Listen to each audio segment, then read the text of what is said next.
কত কষ্ট করে মা গর্ভধারণ করেছে। দ্বিতীয় নাম্বার লেবার পেন, প্রসব বেদনার কষ্ট।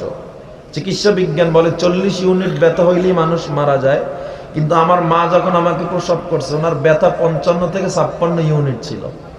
এরপর আল্লাহ বাঁচাইয়া রাখছেন। চিকিৎসা বিজ্ঞান বলে এই অবস্থায় প্রত্যেকটা প্রাণী, প্রত্যেকটা মানুষ আক্রমণ করে তাকে মেরে ফেলার কথা, বাচ্চাকে ফালাইয়া দেওয়ার কথা, তুই এত ব্যথা দিস, কিন্তু মা বা সন্তানের চেহারার দিকে তাকায় সব ব্যথা ভুলে যায়।